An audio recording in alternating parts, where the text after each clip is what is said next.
We have worked very hard over a long period of time to build up. We've changed the perception in many ways. This week, 12 News talks one-on-one with Governor Tate Reeves about Mississippi's economy. He says there's momentum and lots of it. But what about chronic factors like low labor force participation rates? What about Mississippi's brain drain, and will the capital city benefit from new developments? It's an in-depth exclusive this Sunday on Mississippi Insight. I'm 12 News senior political correspondent Richard Lake. Thank you for joining us for this June 16th edition of Insight. We'll also hear from Democratic Party boss Chuck Taylor and his call for a boycott of the Mississippi State Fair.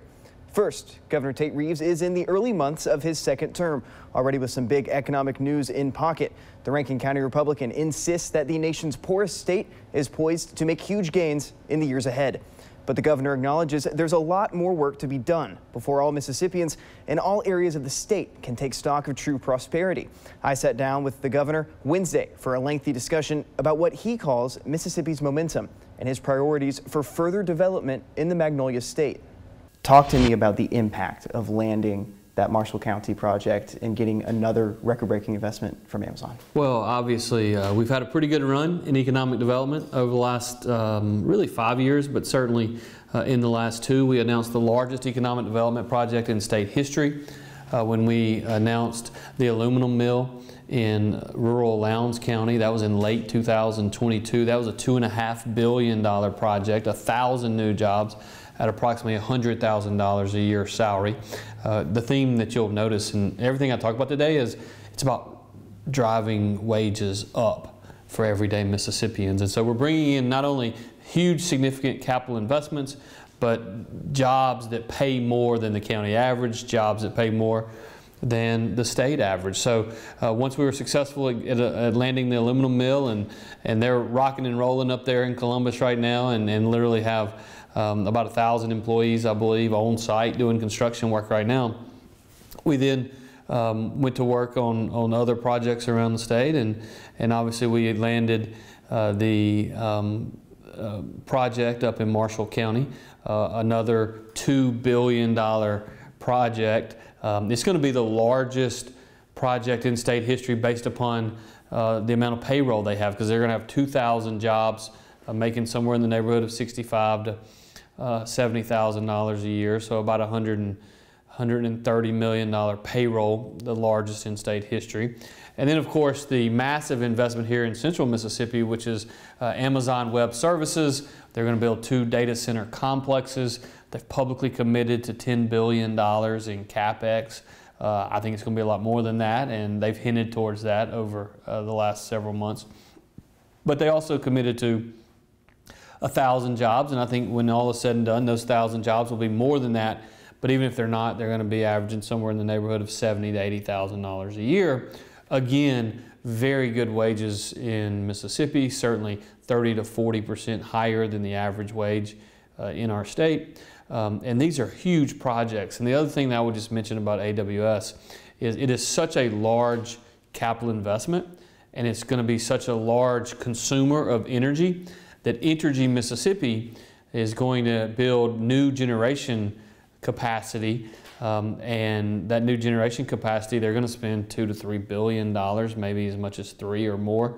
And when they do that, that's going to be one of the largest economic development projects in state history, just as a spin-off of that AWS announcement. And so it's an exciting time to be in Mississippi. It's an exciting time to be involved in economic development. And what's most exciting about it is the fact that many of these businesses are coming to us. I mean, we're working very hard, and we make sure that we are doing everything we can to sell Mississippi.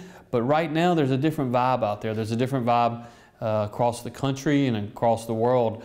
Hey, Mississippi has something to offer. Let's go take a look at it. And I think this is unlike anything we've seen in our lifetime, certainly in my lifetime. Talk to me more about what it's been like selling Mississippi. We've heard the term speed to market a lot from yourself, and getting these deals across the finish line. What else is making Mississippi the landing spot for these? Well, you know, a lot of the success that we've had, we have worked very hard over a long period of time to build up. We've changed the perception in many ways.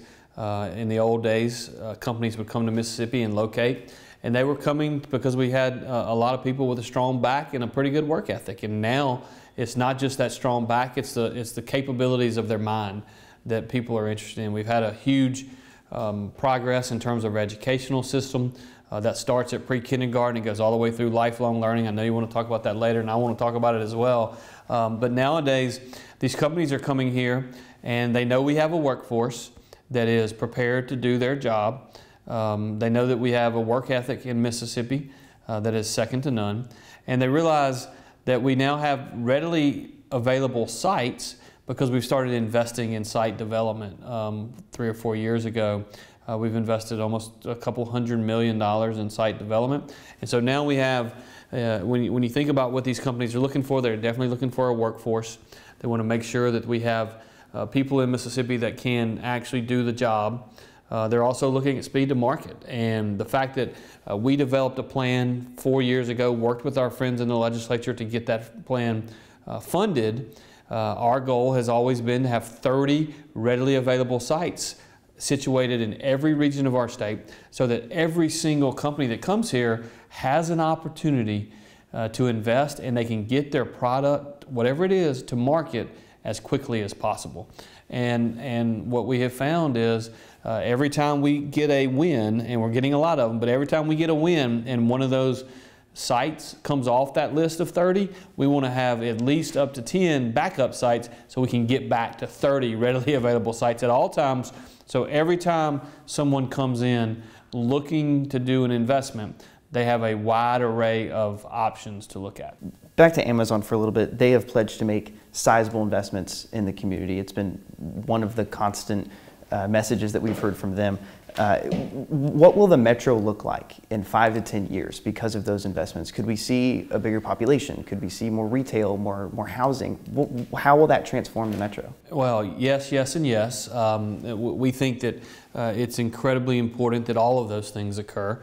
We want to see more capital investments in infrastructure, for instance, and that's one of the things that we think is vitally important. And when you look at the amount of taxes that will be paid by AWS, particularly in the fee and lieu payments to Madison County, to the school districts, they're going to be seeing significant increases in revenue. Hopefully what they're going to do with that at the county level and the school district level is have the ability to start actually lowering the taxes on all those other citizens, because when you see a multi-billion-dollar investment, they're going to be collecting literally millions and millions of dollars more each year, which is going to provide for more money for local infrastructure dollars, more money to invest in their schools, all of which is good. But I think when you look at and I think your point is extremely important, the AWS announcement is going to have an impact, certainly in Madison County, but it's going to have an impact in all of central Mississippi. I wouldn't limit it even to Hinds, Rankin, and Madison. I think about Warren County and the prospects that we will see in terms of improvements over there. I think things are going to look different. I think we've got a golden opportunity in downtown Jackson. I've said repeatedly that I think downtown Jackson has huge potential. You've seen the state investing more and more into downtown Jackson through the Capitol Complex Improvement District, through significant resources to the Capitol Police Department, through, if you walk up and down the sidewalks on Capitol Street, they look fantastic, and so the entire area looks very good. All of that is money that's being paid for through the Capitol Complex Improvement District, approved by the legislature and enacted by my administration. And so I think you're going to continue to see investment. I think that you look at other cities around the South, and the city of Jackson is about 20 years behind what we've seen in a lot of the increased investment in the rebirth of the downtown area. I think Jackson is going to see a rebirth. I can't tell you if it's going to happen tomorrow or a month from now, a year from now, or longer, but I'm really optimistic about the future of Jackson. We've got a lot of buildings, for instance, downtown that have really good bones, that have really good guts, that just really are waiting for individuals to come here. That's Governor Tate Reeves. We'll talk with him about how he believes we can stop the exodus of some of our youngest, most talented workers. It's Mississippi Insight, only on 12 News.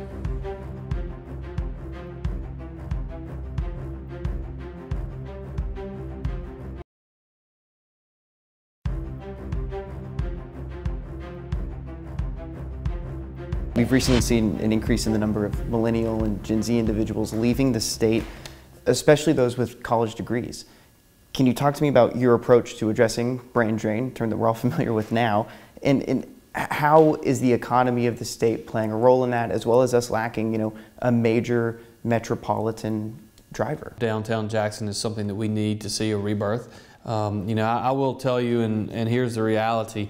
I know we talk a lot about brain drain, and look, there is a reality to it, but if you look at the latest stats, over 80% of kids who are from Mississippi that graduate from one of Mississippi's institutions of higher learning stay in the state. Less than 50% of those from Texas and Georgia that come to school here stay here. So I want to be realistic when we look at that.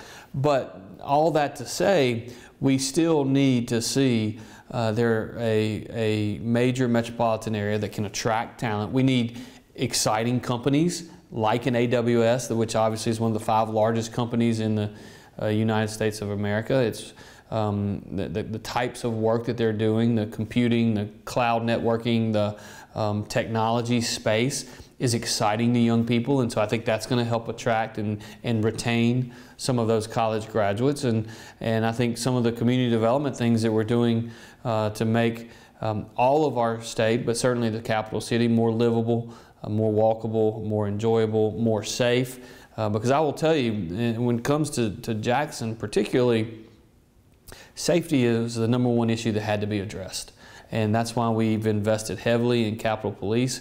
And you can talk to people all over Jackson, I'm sure you have, and it doesn't matter what their socioeconomic status is or is not, they all are appreciative that we have more police on the streets, and that the Capitol complex is far safer today than it was a year ago. And if we keep adding police and we keep working to improve and seriously correct the criminal justice system, we put the bad guys behind bars and we let the good guys get up and go to work in a safe environment every day, that's going to help us grow the capital city. That's going to help us grow the metro area, and that's really gives me a lot of reason for optimism and a lot of reason for excitement. How big of a factor will the success of the city of Jackson be in retaining that talent? Because at the end of the day, that's our only thing that we can really use to compete with Nashville, Atlanta, Birmingham, Houston. Yeah, well, we're not gonna rest on our laurels and depend upon the city leadership. But we do think that it is important that the city of Jackson does well. I mean, you think about where we find ourselves today. The state of Mississippi has almost between 150 and 200 police officers on the street in the city of Jackson. The water system has been taken over by the third-party administrator, the conservator, through the federal judge. The sewer system has been also taken over by a federal judge. And by all accounts, both the water and sewer system and the police force of Capitol Police is doing far better today than anything we've seen certainly in the last 6 to 7 years. And so we're encouraged by that. I'm encouraged by that. I talk to folks regularly and that are investors around in various downtown areas in the southeast and otherwise, and tell them just take a second look at Jackson. We certainly don't have anything perfect, but when you look at other centers and you look at, again, the bones, and you look at the guts, and you look at even some of the pavement projects that we've been able to accomplish, certainly the streetscaping projects that we've been able to accomplish at CCID. If you go look and see the area over on Riverside Drive, for instance, where that has been corrected, which is over in the Fondren area. And let's be clear, there are areas in Jackson that are doing very, very well. The Fondren area, there are projects in the Belhaven area where local businessmen have invested and created restaurants and created places for people to go. Young people want to see that. That's what young people want. We need to see, for instance, Belhaven and Millsaps continue to get better and grow, and more students at those two schools, and Jackson State, more students at Jackson State is all really good for our capital city, and so we want to continue to see that happen. How do you ensure that there's equity in all of that, in kind of building up the city? Many realities that people face in South Jackson are not the same that they're going to face in Belhaven, for example. How do you ensure that that money gets circulated through equally? Well, look, it's not just money, it's certainly it's opportunity, and we want to make sure that everybody in Mississippi and everybody in the city of Jackson has an equal opportunity to be successful, and that starts with education. Obviously, we've seen some significant challenges in Jackson Public Schools, They've seen significant reductions in the total number of students in the city of Jackson schools, and because of that, they've had to make some hard decisions to shut down schools and do things such as that. I do commend them for making those hard decisions. That's part of leadership and part of doing it. But look, my goal is to see everybody in Mississippi succeed. And I will tell you, we're not going to guarantee success for everybody. We're not going to guarantee that people are going to take advantage of the opportunities that they are given. But what we are working to do is make sure that everybody has that opportunity for success if they as an individual are willing to do it. You know, there's this idea that government can be all things to all people, and that's just not true, first of all, and it's just certainly not where we are. What government's got to do is to do the things that we are responsible for: public safety, public infrastructure, and focus on those things and give individuals the opportunity to grow themselves and be successful in life.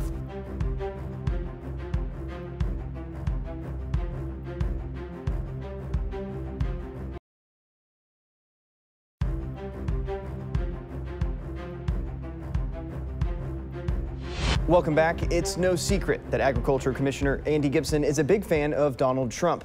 The Republican organized and paid for a rally last week in support of the former president's re-election bid. It's not a Democrat-bought district attorney in Manhattan. It's the people of America, and we're going to take our country back November the 5th.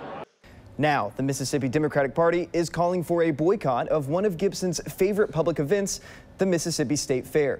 12 News' Cameron Smith talked with Chuck Taylor, the state Democratic Party chairman, about his latest salvo. Well, we know that economic protests work. We've seen it work in the Montgomery boycotts in years past.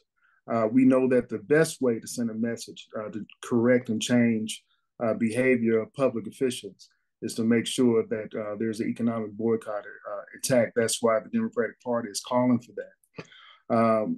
And the deal is this. We want to make sure that these elections and these campaigns actually reflect decency. There's a situation here where we know that the threat of violence can occur. We've seen it happen in the insurrection that he's also been tried for and called to be tried for. We've seen these things happen with the dog whistles. But what's appalling to me is that Donald Trump has also been said, and this is on previous news reports, calling in question the addresses of the jurors who participated in that particular trial, who gave him 34 convictions. To me, that says that there's a threat of violence that may be looming. And leadership, especially in the state of Mississippi, with our sordid past, surely should not be going along with that. And they should recuse themselves of supporting Donald Trump. What are your thoughts on Commissioner Gipson and hosting that rally at the Ag Museum? The State Fair is one of the largest economic driven activities there with the Agricultural Commission. It's highly celebrated by African Americans, being in one of the largest Black voting populations in any state. Therefore, we know that boycotts are necessary, especially when the threat of violence won't be caused towards other Republicans, but Democrats who actually have a large reflection of minorities. So what message are you trying to send to Commissioner Gipson with this boycott? And what message? I think the message is clear.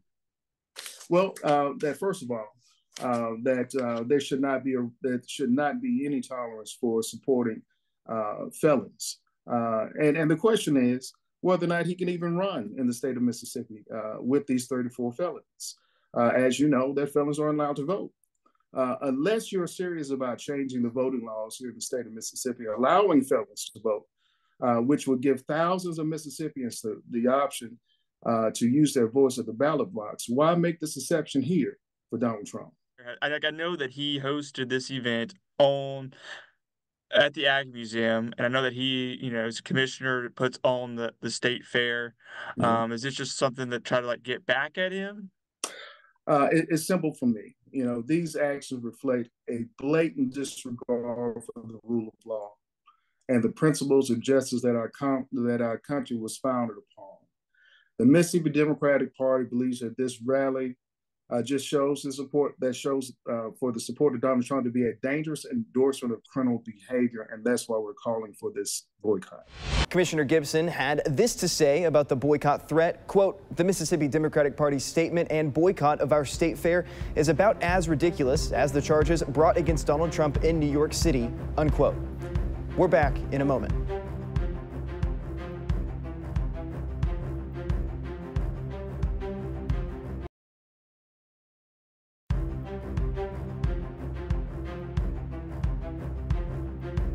If you have comments or questions about today's show or a suggestion for an interview or segment, just drop us a line. Email our producers. The address is news@wjtv.com. We want to thank Governor Tate Reeves and Democratic Party Chairman Chuck Taylor for their time last week. Byron Brown returns next weekend with more of the political and current affairs coverage that you demand. I'm Richard Lake. From all of us here at 12 News, make it a great weekend.